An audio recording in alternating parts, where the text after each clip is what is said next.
Hello, I'm really happy that we have a chance to talk today because I've always been so interested in knowing more about China and its specific legal culture and legal system. So welcome, Dr. Öhlberger, we have known each other for some time, but since this video is going to be watched by other people as well, would you please kindly introduce yourself? My name is Veit Öhlberger. I'm an Austrian lawyer living and practicing in Vienna.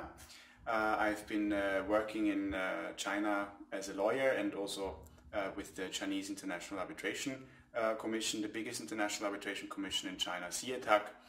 And since my return to Austria in 2009, I'm in charge of all China matters in our firm. Mm-hmm.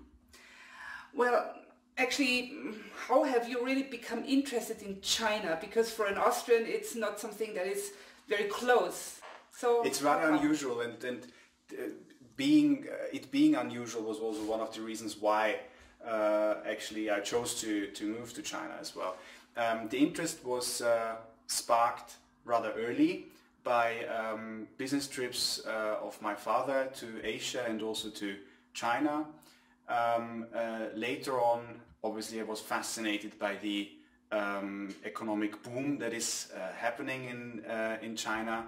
At the end of my studies, in the beginning of my works, when it became more apparent to me that I am particularly interested in international business, international legal matters, I had a closer look into how many lawyers are there that are specializing in China in Austria, and realized that there are only two that are doing that, and one of them was back then already rather close to retirement. So I thought this is also a market with lots of potential for an Austrian lawyer. Mm-hmm. Back then already also more than 600 Austrian enterprises had a venture going on in China. So the market was definitely interesting enough. Mm-hmm. Well, we all know that China has changed a lot in the 20th century. In your view, what are the most important changes which happened in the political situation, which also had an impact on the law? Yeah, the changes China went through in the last 100-120 years are enormous. Chinese written laws are existing for more than 2,500 years. Although we had the Cultural Revolution in the 60s and 70s, where no business law whatsoever was existing. So the legal system in China as we know it now is a very new system, not much older than 30 years in fact. The first written law after the Cultural Revolution was the Equity Joint Venture Law that was enacted in 1979, which was targeted at foreign investors. So also a very interesting fact that the Chinese legal system as we know it now started with regulations for foreigners investing in China, and no other business law, commercial law related rules being in place in China itself back then. There were obviously other milestones that are of interest, in particular the Unified Contract Law in the late 90s. A major milestone was the accession of China to the WTO, which also boosted the legal development of the country due to its obligations in its accession treaty to the WTO. In particular, an interesting topic is to see the development of the intellectual property related law developments in the Chinese legal system, which by now are at the already quite good Western standard. That brings me to my next issue. What I have heard quite often is that there is like the law in the books, the law on paper, and the law in reality, which is not always matching. So what is your view and your experience on the legal culture in China? Would a European or a US company be able to rely on the enforcement of the law in China. What is the legal culture like? Do Chinese businesses and individuals follow the law? And if not, what's the consequence? Yeah, that's a very, very interesting question, because there is probably hardly any other country in the world where the gap between the written law and actually how it is applied is that big. Going back maybe to the example of intellectual property protection, the laws are really rather advanced, but they are hardly sufficiently followed by Chinese businesses and individuals. But that is also rooted in the culture, and it was right of you to mention the culture. For example, the Chinese attitude towards copying is that it is a complement to the original, because it means the original must be so good that it's worth copying. Obviously, the idea of copying something without a permission totally goes against any intellectual property protection. So there is no compliance at all in this towards the law as it is in China. So that is a rather good example of why cultural reasons are actually standing against applying the laws or living towards the law as it stands in the books. Also, the problem of enforcement is creating a wider gap between how it is in the books and how the practice is, because Chinese authorities, Chinese courts are lacking behind in the enforcement of the law as it stands. That is partly due to judges still not being well enough educated, but there have been an almost boost in that system, so that is getting better by the day.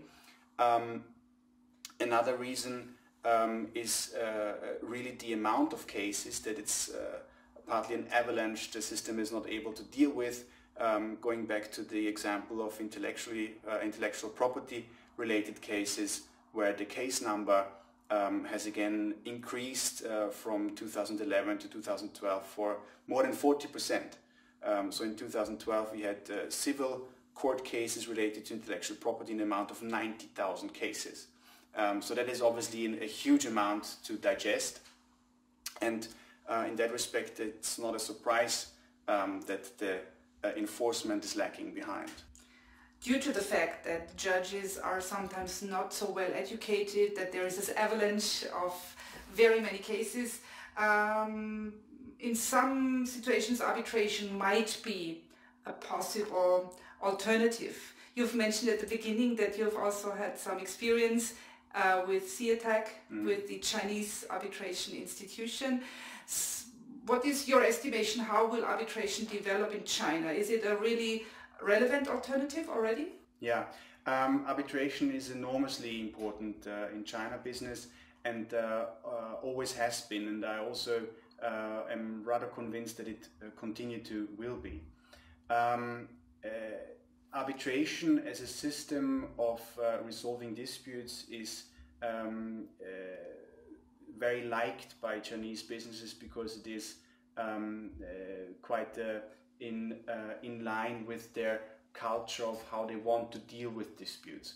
The Chinese culture is against an aggressive way of dealing with disputes. So the very controversial way of dealing with disputes in court systems is against the Chinese nature.